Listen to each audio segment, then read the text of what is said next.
masuk ke TTM online 3 karena seharusnya besok kita kan TTM offline tapi berhubung karena kondisi sekarang yang tidak memungkinkan jadi kita TTM online biasa. Hadir semua tempat bisa. Oke. Terus hari ini kelompok 1 yang presentasi. Hadir semua kelompok 1? Kelompok satunya hadir semua? Hadir ya, hadir. Sudah, apakah siap? Berhalangan satu Bu, saudara Christopus tidak bisa. Kenapa? Saudara Christopus tidak bisa mengikuti. Christopus. Oh Ya. iya, dia nggak ini ya. Pokoknya dia mah Nggak masuk, nggak apa-apa. Yang ada aja. Oke. Jadi nanti mereka yang jelasin kalau misalnya nanti saya akan bantu jelasin kalau kurang jelas atau apa nanti saya yang bantu tetap bimbing. Oke. Are you ready guys? Ready. Oke, silakan saya menyerahkan presentasi saat ini kepada tim 1. Silakan. Terima kasih tutor. Sebelumnya selamat malam semua. Assalamualaikum warahmatullahi wabarakatuh. Waalaikumsalam. Rekan-rekan yang mic-nya belum dimatikan, belum silent, mohon di silent terlebih dahulu agar tidak mengganggu presentasi pada malam hari ini. Sebelumnya perkenalkan kami dari kelompok 1 yang terdiri dari saya sendiri, Anang. Dan yang kedua, saudara Atika. Dan yang seharusnya kelompok 1 terdiri dari 4 orang. Berhubung saudara Atika tidak hadir dalam kelas ini, maka saya tidak mengikuti kelompok ini. Terima kasih. Langsung saja kita masuk ke materi modul 3. Pengantar bisnis Universitas Terbuka Taiwan tahun 2020 gelombang pertama. Next.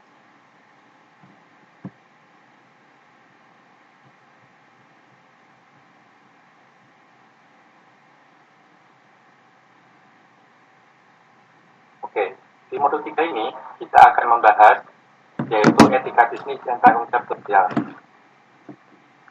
Apa itu etika bisnis? Kita baca pendahuluannya terlebih dahulu. Bisnis merupakan prinsip dan standar yang diakui bersama dalam organisasi bisnis yang menyangkut benar atau salah secara umum. Di modul kita ini, kita akan membahas kelengkapan dalam bisnis yaitu etika.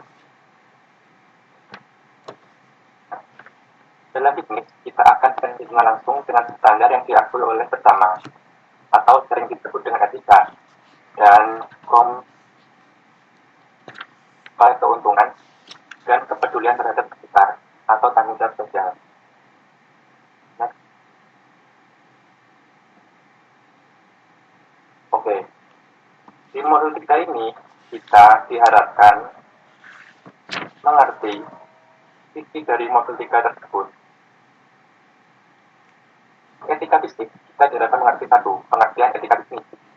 Yang kedua, isu-isu dalam bisnis.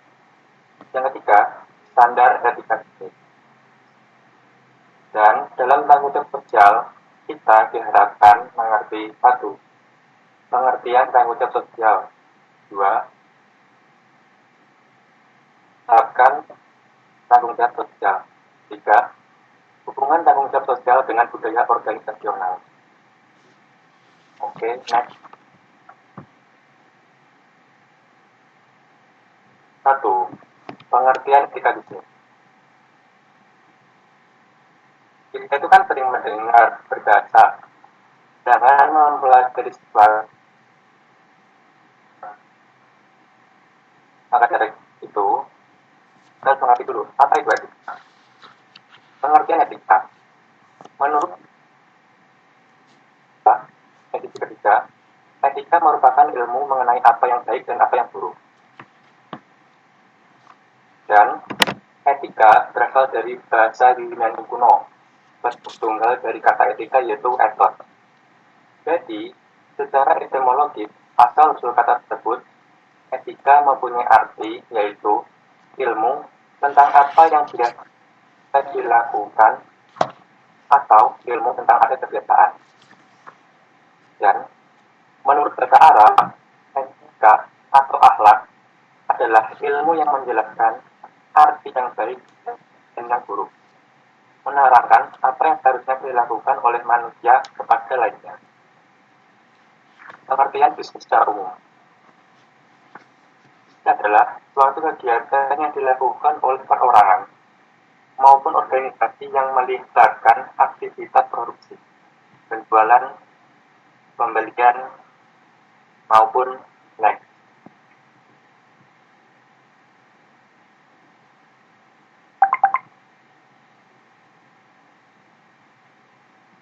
Etika bisnis menurut para ahli, yang pertama menurut Albert dan Griffin, etika bisnis merupakan prinsip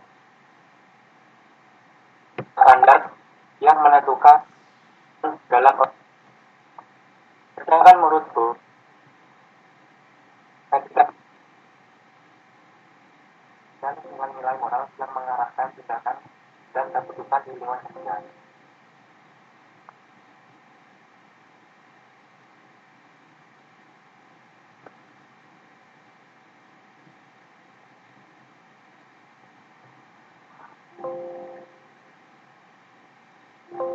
Etika bisnis adalah keseluruhan dari aturan-aturan etika, baik yang tertulis maupun tidak tertulis, yang mengatur hak-hak dan kewajiban konsumen serta etika yang harus dipraktekkan dalam bisnis. Next.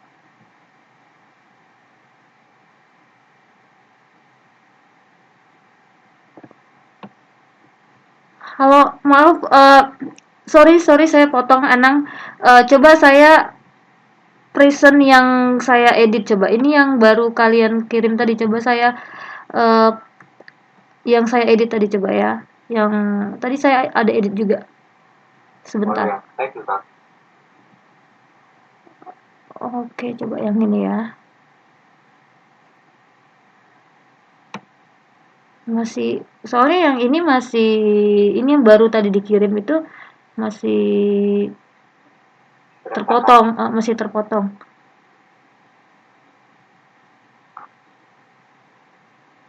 Coba kita lihat ya.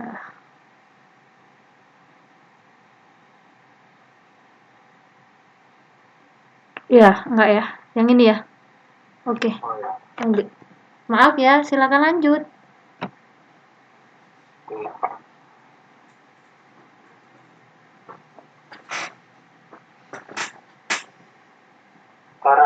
Perilaku etis dan kode etik. Perilaku etis menunjukkan kejadian individual dan norma-norma sosial mengenai hal yang baik dan yang benar.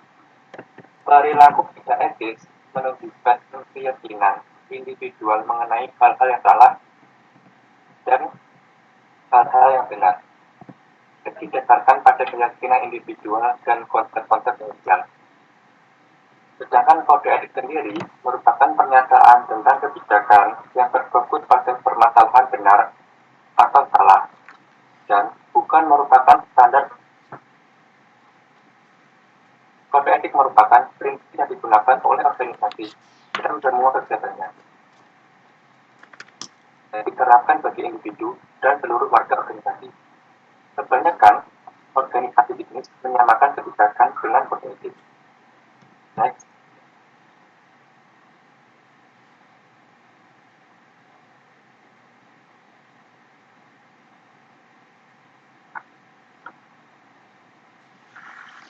Yang kedua,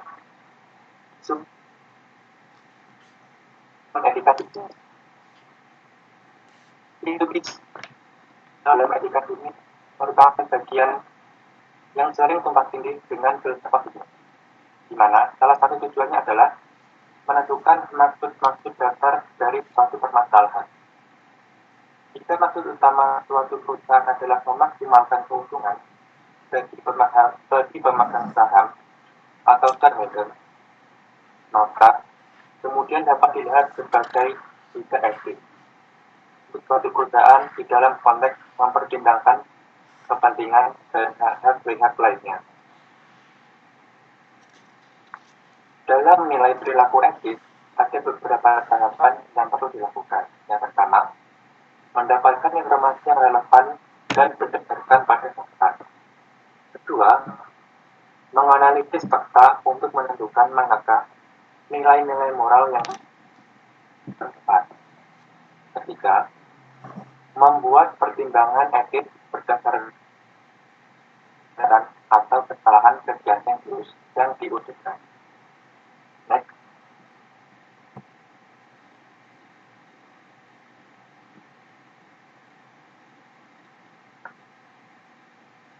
Menurut Edward dan Griffin, ada 4 tahap dalam penilaian etis. Yang pertama, timbangan dapat diukur dengan pertanyaan, apakah kegiatan dapat mengoptimalkan manfaat yang dipengaruhi kita? Yang kedua, hak dapat diukur dengan pertanyaan, apakah etika tersebut mempengaruhi semua individu yang terlibat? Yang ketiga, keadilan dapat diukur dengan pertanyaan, apakah yang ada itu adil? Arti bagi semua. Yang keempat, kepedulian dapat diukur dengan pertanyaan, apakah etika bersifat konsisten untuk semua orang? Oke, next.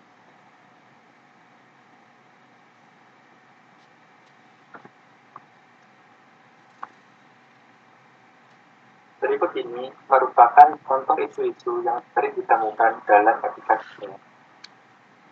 Yang pertama adalah SR.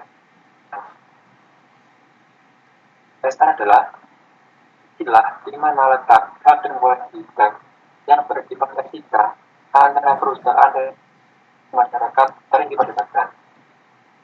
Nah, itu agak di antara antara hitam dan putih, kayak ada wilayah abu-abu. Yang kedua, itu profesional etik. Isu ini mencakup keragaman banyak masalah dan fenomena praktis ketika etika dari area fungsi spesifik atau dalam relasi dengan profesi bisnis yang dikenal.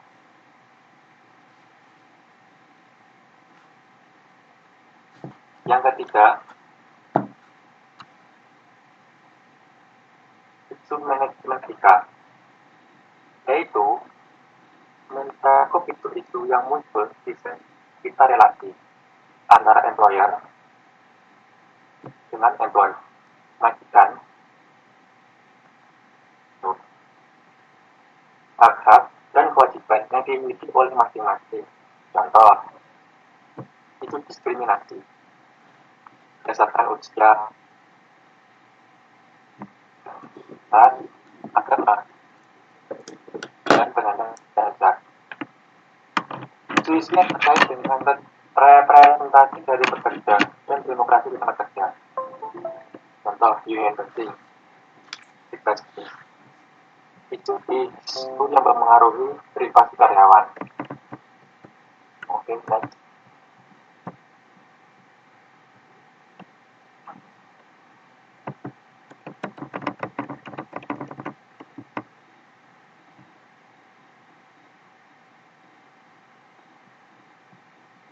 Empat,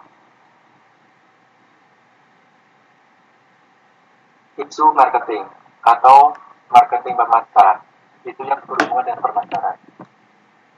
Isu ini jauh melampaui informasi utama tentang produk dan aspek suatu produk akan mencari celah, memanipulasi nilai-nilai dan perilaku orang atau konsumen pada taraf tertentu pada masyarakat.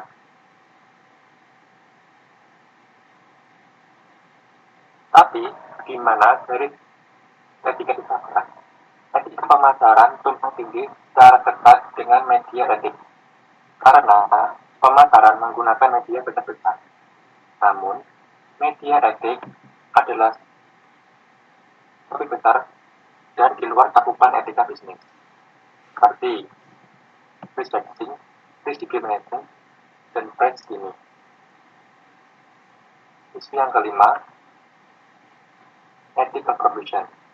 Daerah etika bisnis terkait dengan kewajiban suatu perusahaan untuk menjamin bahwa produk dan proses produksi tidak menyebabkan kerusakan. Beberapa dilema yang parah dalam area ini muncul dari fakta bahwa selamanya ada suatu derajat bahaya dalam suatu produk atau proses produksi, sangat sulit untuk mendefinisikan suatu derajat dapat digunakan atau derajat pembenarannya akan tergantung pada perubahan kondisi, efek teknologi atau perubahan representasi sosial atau penerimaan tingkat risiko. Jadi yang keenam,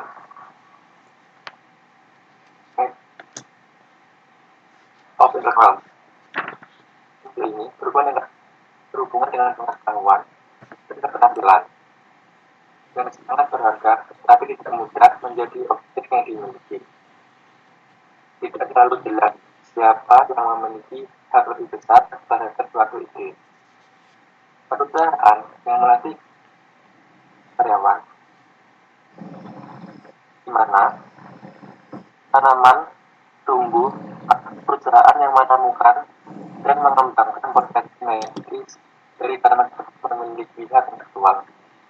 Dari akibat, upaya untuk memperoleh hak kepemilikan sertifikat ini menimbulkan perselisihan tentang kepemilikan hak tersebut, seperti batik, tahu, dan batu gali. Oke, slide yang saya jelaskan pertama tentang saat ini. Mungkin ada teman-teman yang ingin bertanya.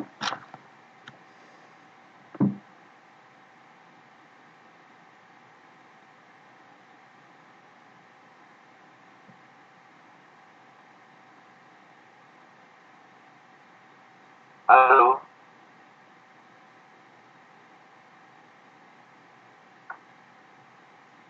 Lanjut. lanjut. Belum ada pertanyaan. Oke, untuk slide selanjutnya akan dijelaskan oleh saudara Atika.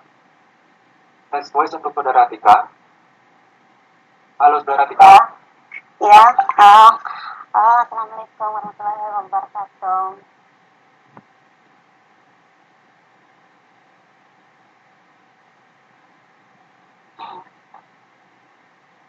Waalaikumsalam. Halo. Waalaikumsalam Atika. Ya, saya akan teruskan tadi yang saudara Ana sampai urutan 02. Saya lanjutkan di step 3 ya.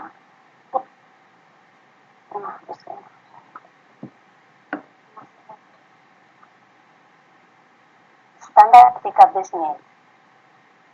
Standar etika bisnis dalam praktis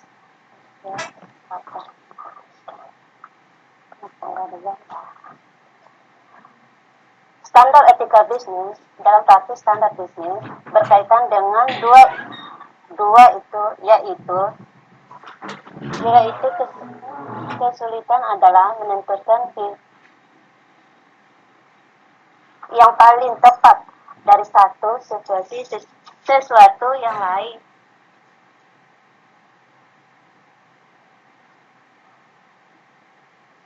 Dan kualitas untuk selalu melakukan tindakan atau perilaku etis karena hal tersebut akhirnya terjadi di dalam moral.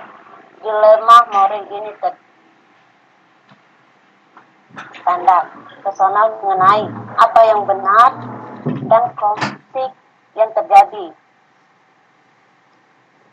Dalam etika bisnis ada 3 pendekatan dalam menganalisa penelitian etis. 1.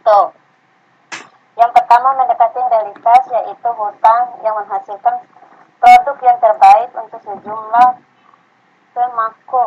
pemakum.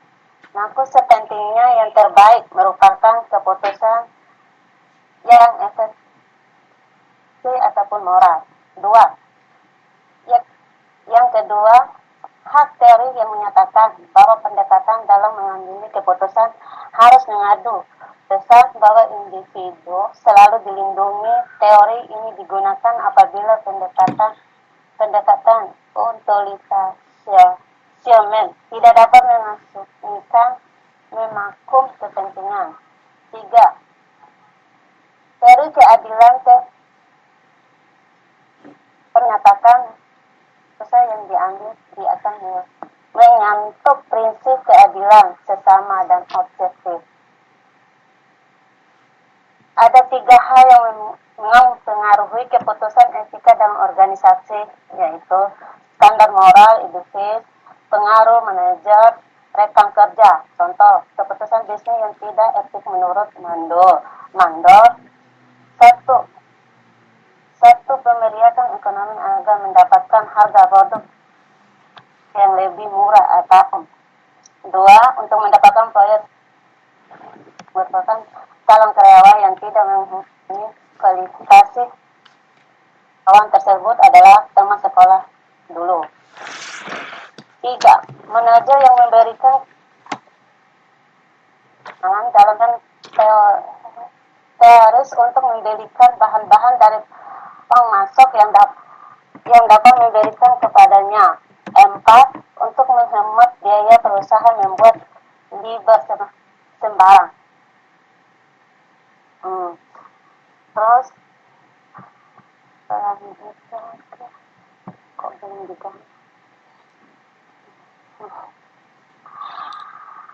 hal-hal yang perlu diperhatikan oleh pelaku bisnis. 1. Ada beberapa tindakan yang lebih menurut hukum namun dipandangkan kurang tahu, tidak etis menurut beberapa orang.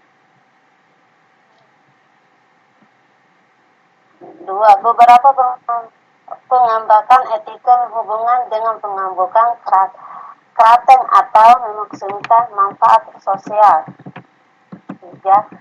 Ada beberapa yang tidak sah atau tidak dapat diterima menurut peraturan hukum namun tidak mengadukan konsesi etika.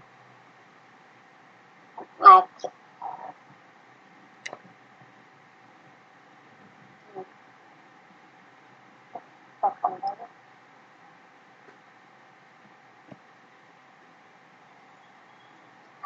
Rekam. Etika bisnis merupakan prinsip dan standar perilaku dan nilai-nilai moral yang mengarahkan tindakan dan keputusan di lingkungan kerja untuk dapat diterapkan organisasi yang menetapkan kode etika yang berlaku umum dalam organisasi tersebut merupakan cara untuk mempromosikan perilaku etik dalam organisasi. Untuk harus menggunakan prinsip dan standar dalam kode etika dalam mempromosikan karyawan sesuai dengan kode etika dan berikan contoh perilaku dapat dianalisa mendapatkan yaitu mendekatkan teori dan teoris keadilan. Pelaksanaan kode etika merupakan komitmen seringkali tertutup di tindak etika lingkungan, politik, medis, dan lain-lain. Selain itu, etika bisnis tumpah dibinding dengan etika profesional, akuntan, pemasarakatan, manajemen, sumber daya, dan seterusnya.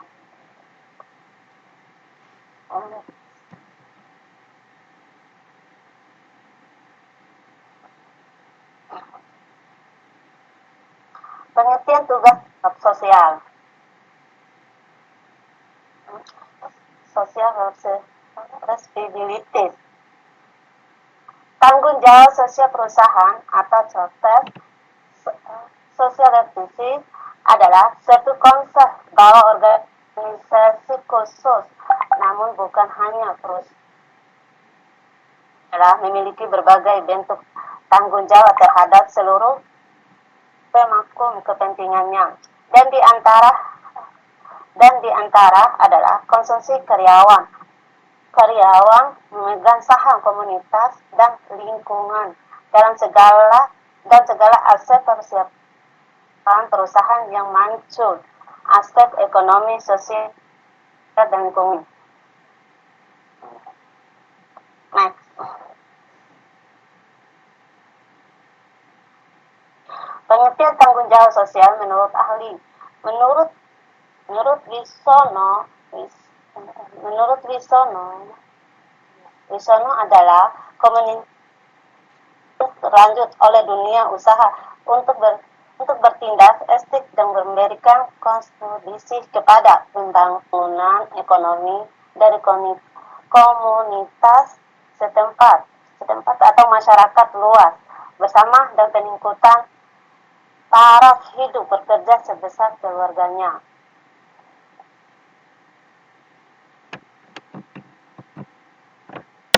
Kemudian ada operasi bisnis yang ekonomi tidak hanya untuk meningkatkan secara finansial, tetapi juga untuk membangun sosial ekonomi kawasan secara holistik, melembagkan dan berkelanjutan.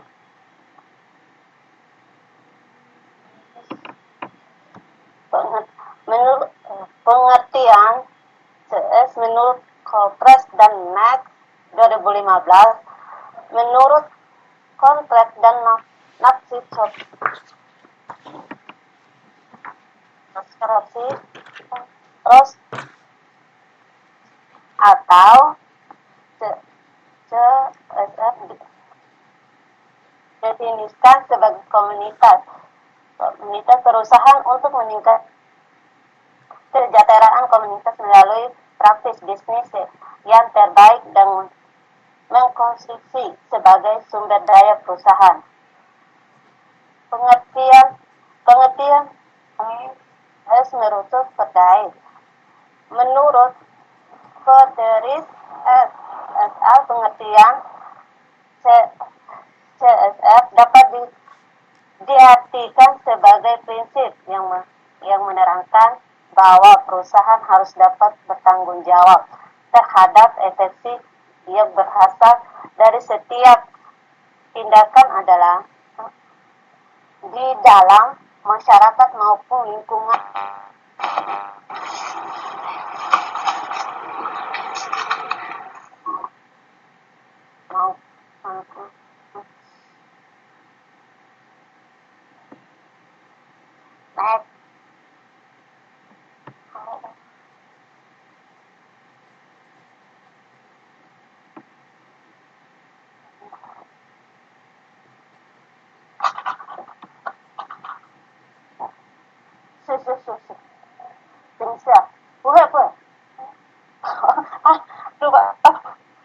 Maaf ya, ada bang.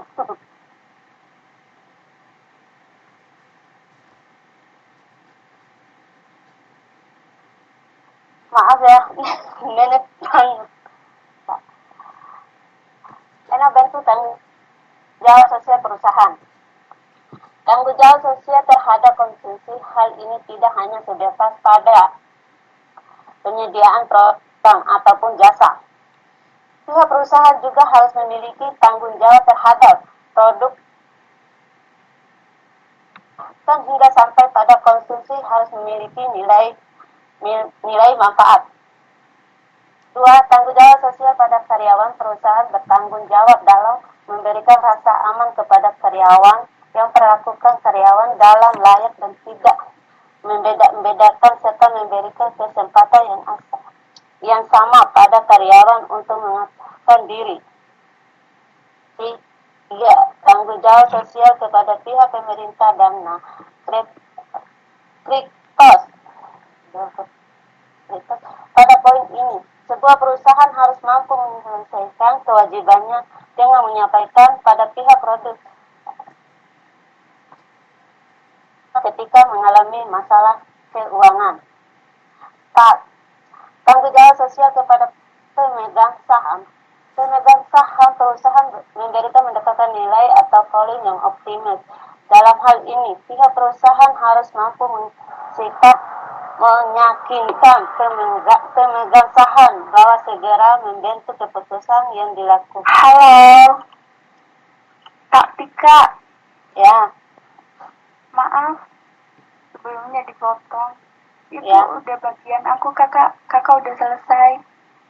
oh iya nih, nggak tadi Ya maaf ya kak. Maaf ya, soalnya tadi kepotong karena nenek bangun, jadi kelanjutan. Iya. Ya, udah aku matikan mic ya. Oke kak, makasih. Lanjut kamu Desa.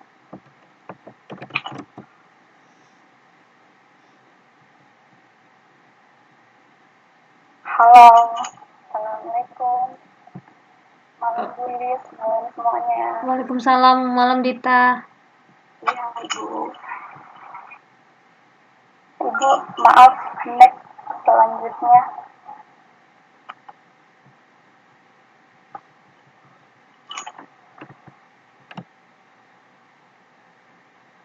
Di sini saya akan mempresentasikan dari kelanjutan presentasi dari Atika. Itu ada 6 tanggung jawab sosial perusahaan, yaitu ada tanggung jawab sosial terhadap konsumen, tanggung jawab sosial kepada karyawan, pihak pemberi. Di sini saya akan menjelaskan tanggung jawab sosial kepada pemegang saham. Pemegang saham perusahaan berhak mendapatkan nilai atau value yang optimal. Dalam hal ini, perusahaan harus pemegang saham bahwa segala bentuk keputusan yang dilakukan adalah demi kesuksesan pemegang saham. Namun, ada kalanya pihak pemegang saham juga bisa aktif pada struktur manajemen perusahaan. Jika mereka memegang nilai saham yang cukup besar untuk perusahaan tersebut. Ada juga tanggung jawab sosial kepada lingkungan. Berhubungan dengan persoalan kelestarian alam dan lingkungan, maka perusahaan harus dapat menghindari segala bentuk upaya yang bisa memicu kerusakan lingkungan, seperti meminimalisir limbah hasil industri, menekankan tingkat perencanaan polusi, serta melakukan usaha pemanfaatan atau daur ulang produk bekas hingga menjadi lebih bermanfaat. Ada lagi tanggung jawab sosial kepada komunitas. Ini merupakan bentuk kontribusi sebuah perusahaan terhadap aktivitas masyarakat. Berikut bantuan berupa fasilitas atau sarana untuk pendidikan maupun kesehatan, membangun instruksi yang ditunjukkan untuk keperluan publik. Next.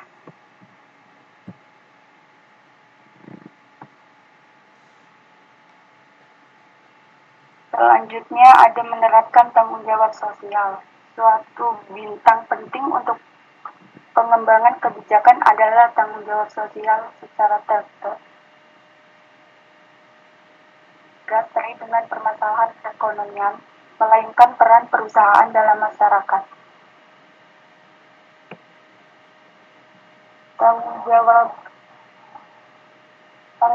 sosial dapat dilakukan dengan berbagai pendekatan, yaitu 1. Pendekatan halangan ditunjukkan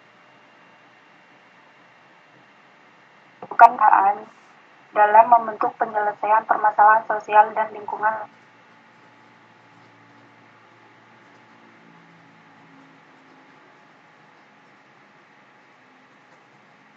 Yang pendekatan harus pengambilan perbaikan. Yang ketiga, pendekatan akomodatif dilakukan perusahaan yang ingin berpartisipasi dalam program sosial. Pendekatan ini digunakan didasarkan oleh persyaratan hukum dan etika. Yang keempat, pendekatan proaktif digunakan perusahaan yang tanggung jawab sosial.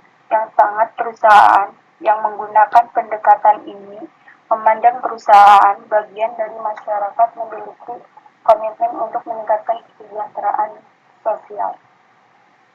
Next.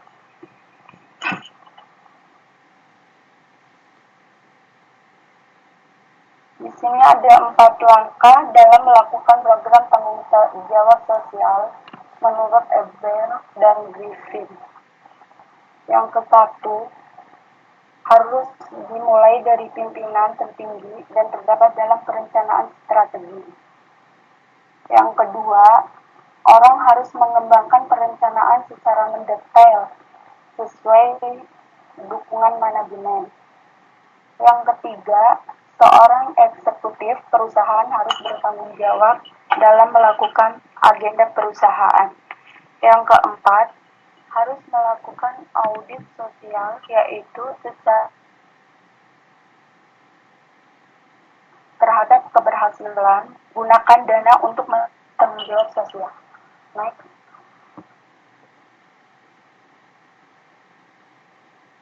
Dan selanjutnya, keluargaan organisasional. Perilaku keluargaan organisasional yang merupakan bentuk keluargaan korporatif mendapatkan pengaruh langsung dari interaksi pelanggan dan karyawan. Keempat, 1. Mendorong kinerja organisasi secara keseluruhan. 2. Meningkatkan kualitas dan kuantitas output. 3. Memberikan kontribusi bagi keefektifan tim. Yang keempat, meningkatkan unit kerja. Next.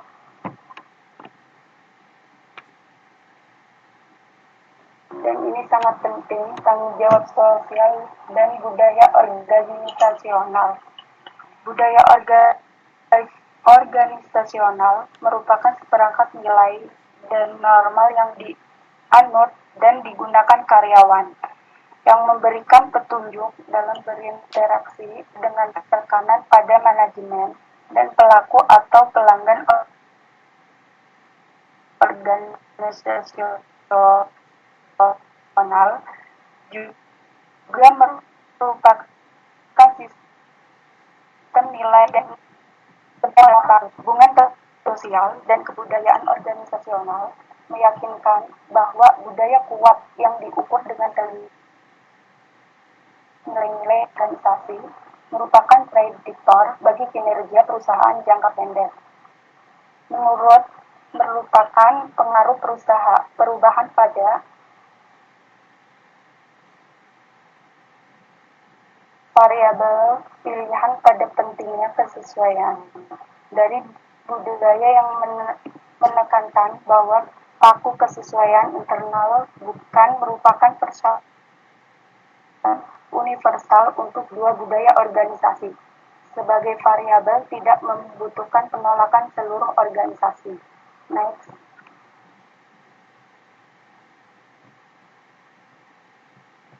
Selain masalah budaya yang kuat menurut Kotler, juga mengangkut isu yang masih menjadi konflik hingga saat ini adalah mengakui hubungan antara budaya dan kinerja.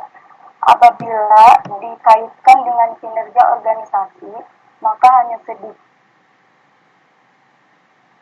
yang menyangkut soal dari sisi ekonomi kinerja dapat dibagi menjadi normal, superior, dan di bawah normal lainnya.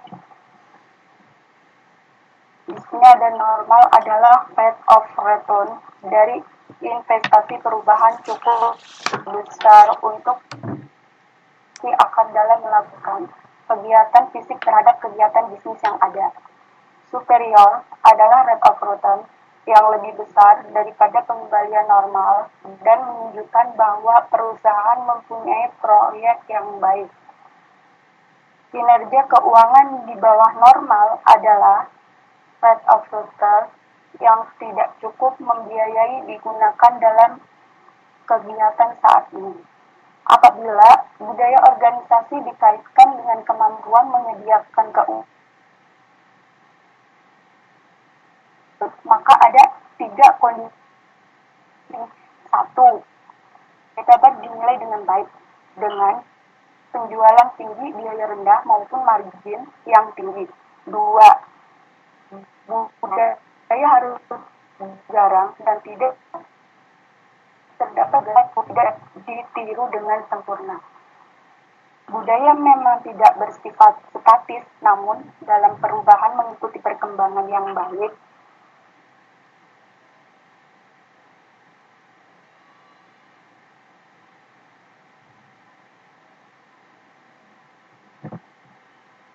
Maupun eksternal, budaya juga merupakan faktor pembedaan dari suatu organisasi. Budaya kompetensi. Ada 3 kompetensi, Friol 1991. Yang pertama tadi berasal dari kekurangnya kodifikasi dari kompetensi. 2. Kompleksi berasal kemajuan dan perkembangan teknologi sehingga kodifikasi berasal dari simbiosis yang terdekat dalam hubungan pertukaran.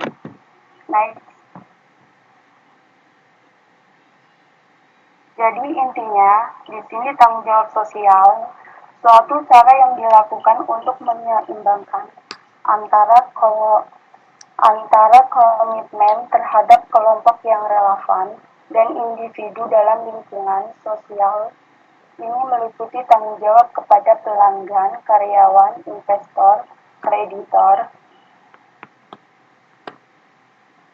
dan pada lingkungannya. Ada 4 pendekatan yang digunakan dalam melaksanakan tanggung jawab sosial, yaitu defensif, akomodatif, dan proaktif. Juga terkait dengan budaya organisasional, budaya organisasi dan nilai yang dianut dalam perusahaan budaya dalam organisasi berhasil bila sosial tersebut merupakan dari budaya-budaya yang kuat dapat diukur dengan terkait nilai-nilai organisasi yang merupakan strategi perusahaan jangka pendek. Oke, terima kasih dari sekian presentasi dari kelompok kami. Ada yang mau bertanya? Sebelumnya mohon maaf, tadi ada tulisan kepotong-potong, jadi kalau kurang jelas mohon maaf.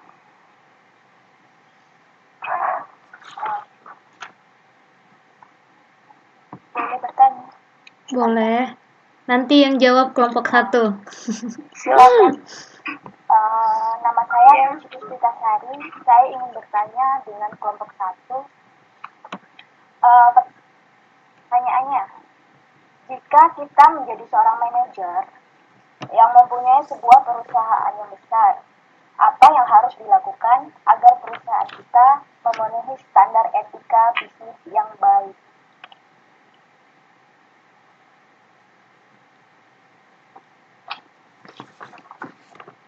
Terima kasih.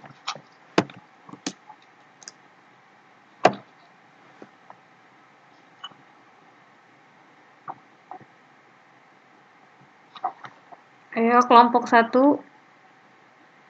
Selamat malam sebelumnya. Saya sedikit menjawab pertanyaan dari Kak Susi. Kalau menurut saya pribadi ya,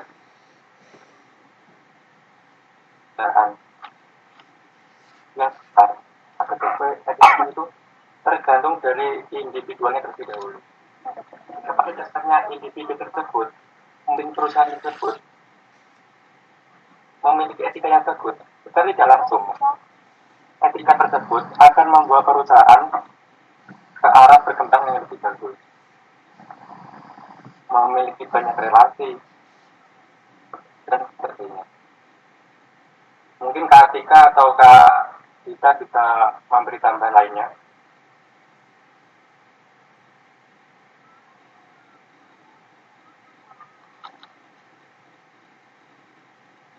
Perlu diulang nggak pertanyaan? Silakan. Jadi intinya, itu apa yang harus dilakukan agar perusahaan kita itu memiliki standar etika bisnis yang baik.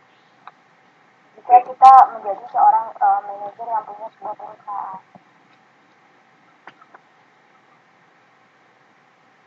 Itu tahap-tahapnya apa? Jadi apa yang harus dilakukan?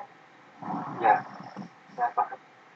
Teman-teman itu ya tergantung dari individualnya.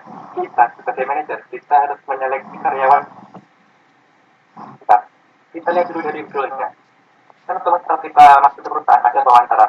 Dilihat dari cara yang masuk, dari caranya di grup, dari cara kita sebagai manajer apakah ini orang akan dari mana, di tempat seperti mana, di bagian mana, bisa membawa perubahan bagi brand tidak, ya, kita kan tahu. Dan apabila kita sudah menerima karyawan, sudah melakukan hal tersebut, kita akan mengolah lagi karyawan tersebut pantasnya di bagian yang mana yang cocok dengan karakter dia, keahlian dia, seperti itu. Dan setelah mereka, mungkin ya kan setiap perusahaan ada masa training, kita bisa mengevaluasi dari kegiatan mereka, dari kerja mereka, apakah pekerjaan mereka tersebut memenuhi etika atau belum. Jika belum, sebagai manajer perusahaan, kita perlu melakukan evaluasi dan melakukan pendekatan kepada orang yang bersangkutan tersebut agar bisa mendapatkan etika yang baik, sehingga dapat mendorong perusahaan berkembang lebih baik dan maju. Terima kasih. Sudah memberi jawaban tambahan.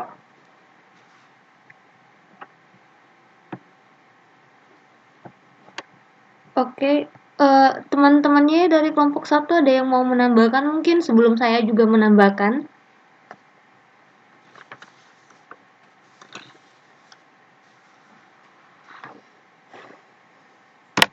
Ada ya. Jadi saya menambahkan dari apa yang tadi dijelaskan oleh teman kita Anang. Jadi benar sekali dia tadi mengatakan tergantung perusahaannya, tergantung sekarang kan di perusahaan ada ISO, terus juga ada SOP, standar operasional perusahaan. Jadi sekarang ini ada di buku juga ditulis kecenderungan saat ini adalah perubahan inisiatif etika berdasarkan peraturan atau legal. Tadi seperti yang dijelaskan oleh teman kita Anang, dalam organisasi menjadi budaya atau integritas yang menjadikan etika itu sendiri menjadi bagian dari nilai-nilai yang dianut organisasi. Biasanya perusahaan itu mereka lebih ke menganut etikanya ke kepercayaan. Jadi karyawan percaya untuk bekerja di perusahaan tersebut dan perusahaan tersebut mempunyai integritas sendiri gitu. Jadi manajer bisnis dan karyawan seringkali sebenarnya mengalami beberapa tekanan antara keyakinan etis yang dimiliki dan tanggung jawab pada organisasi tempat bekerja. Banyak karyawan menggunakan standar etik yang berbeda antara di tempat kerja dan di rumah. Jadi kadang kita kayak sulit ya mengikuti peraturan standar sendiri yang ada di perusahaan. Makanya perusahaan sekarang lebih kecenderung mereka lebih membuat bagaimana etika tersebut lebih efektif dan berintegritas. Mereka lebih memilih agar perusahaan ini lebih terpercaya seperti itu.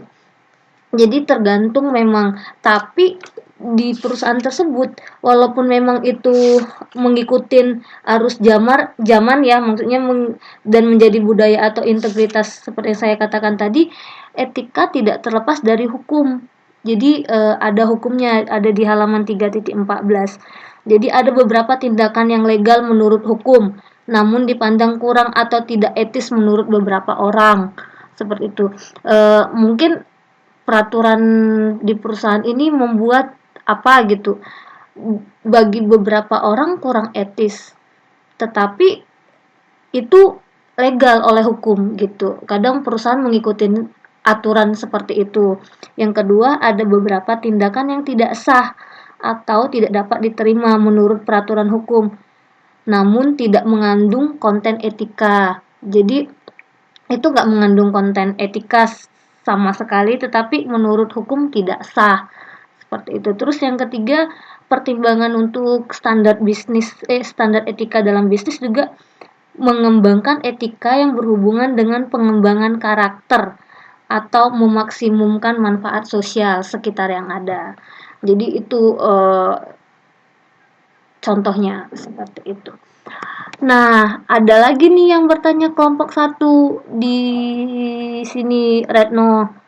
Ada beberapa tindakan yang legal menurut hukum, namun dipandang kurang etis. Nah, makanya tadi saya tidak terlalu jelaskan secara ini nih. Menurut beberapa orang, itu contohnya seperti apa? Ayo, contohnya yang gimana? Kelompok satu. Pertanyaan gimana ya? Kok nggak ada di chat ya? Ada di chat dari Retno. Ada di chat di obrolan Skype. Di tempatnya nggak terlihat itu, Bu. Oh, Nggak tampil. saya bacakan ya. Oke.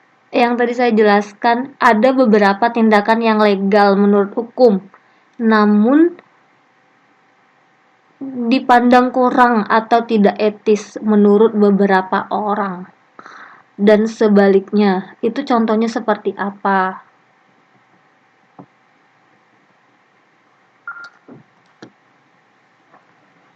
Contoh ya.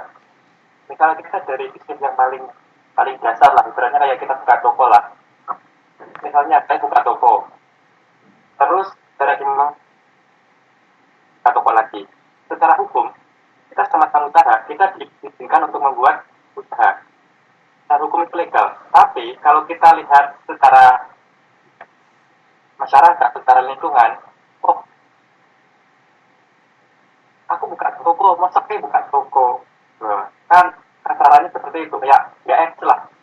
Cara jalan tuh ya, iya, itu kayak mau menyaingi yang lebih dahulu gitu.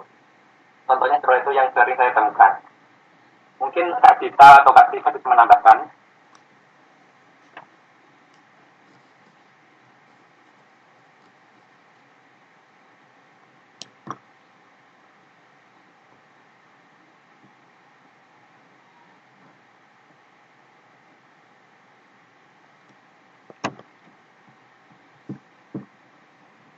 Halo, ada yang mau menambahkan? Atau teman-teman yang lain yang kira-kira mau berpendapat, boleh silakan. Ya.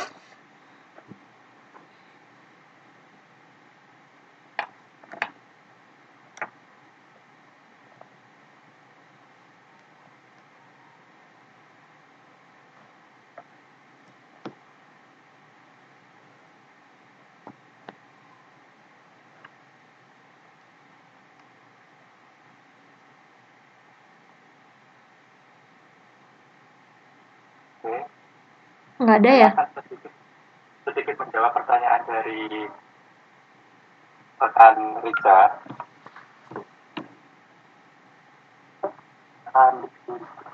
Saudara pikir terlebih dahulu, bagaimana cara menjamin tanggung jawab perusahaan kepada konsumen pelanggan?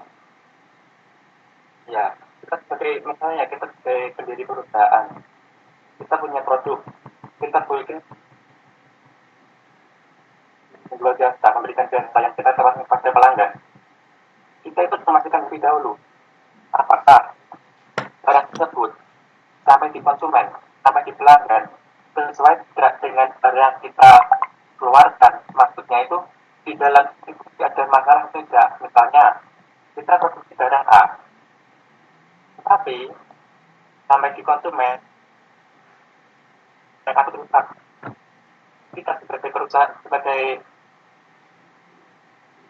kita harus menjamin bahwa barang ke konsumen barang tersebut seperti kondisi awal, seperti itu. Mungkin Kak Atika atau Kak Dita bisa menambahkan atau rekan-rekan yang lain bisa berpendapat, silahkan.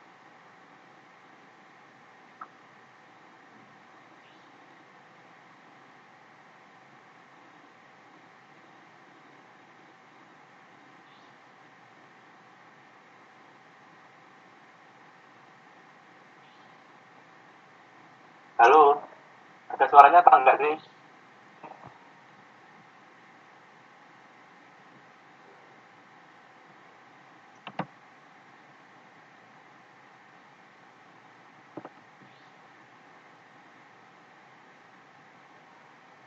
Mungkin kan? Ya, saya mau menambahkan. Halo, Halo, silakan. Silakan rekan Siti. selamat malam Bu. Saya Siti Mas. Malam. Menambahkan yang bukan tanggung jawab sosial perusahaan kepada konsumen atau pelanggan. Dan menurut saya seperti ini. Ketika kita mempunyai sebuah perusahaan dan menghasilkan sebuah produk, pasti tujuan utamanya itu kepuasan kepada pelanggan. Bagi saya, kepuasan kepada pelanggan. Jadi misalnya kita menjual produknya, menjual ban. Nah, terus beberapa konsumen itu ada yang komplain, misalnya ditanya nggak bener lah, masih dipakai apalah, terus dia komplain tuh minta apa ya, ganti rugi gitu, atau minta pergantian uang gitu. Nah, itu sangat secara baik gitu, kita respon secara baik-baik gitu. Bila perlu datang langsung ke tempatnya gitu, apa yang menjadi penyebabnya, sampai benar-benar pelanggan itu merasa puas dengan apa yang produk kita jual kepada mereka. Atau misalnya kita memberi dispensasi untuk pembelian berikutnya, kita kasih potongan harga atau dikasih hal dia atau gimana tergantung. Ya, terima kasih. Oke, saya kasih contoh. Terima kasih Siti. Saya Ya. terima kasih Siti. Saya mungkin ini banyak banget ya pertanyaannya. Saya menambahkan. Tadi juga saya sudah jelaskan ya tapi saya kasih contoh sekarang. Yang mana tadi ini? Oh, yang ini. Ada beberapa tindakan yang legal menurut hukum namun dipandang kurang etis atau tidak menurut beberapa orang. Itu seorang yang mampu menjelaskan. Halo, suara saya dengar? Halo? Dengar Bu. Oke, saya jawab pertanyaan saya jawab pertanyaan dari Retno. Contoh ya, setahu saya petugas BNN. Petugas BNN itu setiap berapa periode sekali, dulu teman saya soalnya penelitian di BNN, dia mengatakan BNN di tempat dia yang meneliti itu dites narkoba beberapa waktu sekali, berapa bulan sekali gitu, berapa periode sekali. Jika ketahuan pegawai BNN, Badan Narkotika Nasional itu pegawainya ada narkoba positif, mereka langsung dipecat dan ditindaklanjutin sesuai hukum, dan yang pastinya mereka akan dipecat. Nah, sebagian orang merasa itu tidak etis, menurut orang dipandang kurang atau tidak etis. Tapi itu sudah hukumnya gitu, sudah peraturan di BNN. Jika kedapatan karyawan yang positif narkoba, mereka akan dipecat dan ditindaklanjutin sesuai hukum yang berlaku. Nah, itu mungkin yang contohnya yang punyanya Retno. Terus tadi ambiguitas udah, terus ini tadi ada yang ini, yang punyanya Irfan. Ayo dijawab. Pertanyaannya mungkin tidak bisa ada yang mungkin nggak bisa baca. Saya bacakan. Good evening my friend, I want to ask, itu di slide 20 ada pendekatan proaktif. Nah, apa yang dimaksud dengan pendekatan proaktif? Dan contohnya apa katanya? Ini didapat dari halaman berapa ya? Di PowerPoint-nya. Ya, di buku. Di slide 20. Di buku halaman berapa? Nggak tahu gua di buku. Di PowerPoint-nya kelompok 1. Oke, oke. Oke, silakan. Ini pendekatan proaktif contohnya seperti apa?